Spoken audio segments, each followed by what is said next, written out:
Ćao drugari, hvala što ste posjetili moj kanal. Ja baš hoću proleće.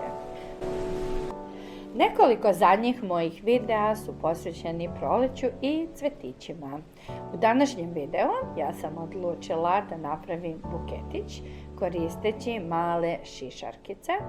Njih sam uzela i obojila u razne boje, a onda mali drveni štapići su mi poslužili kao stablo.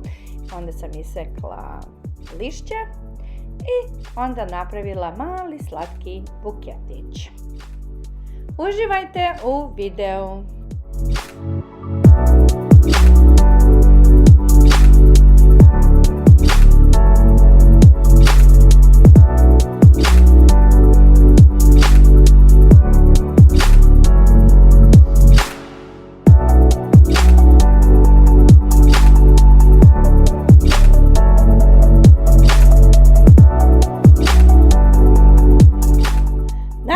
Da vam se sviđa moj buketić.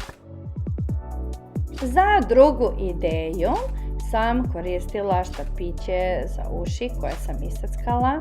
Onda sam od plastelina napravila malu lopticu i nju stavila u čep od flaše, a onda sam koristila štapiće i gurala ih u plastelin i tako napravila cvetić.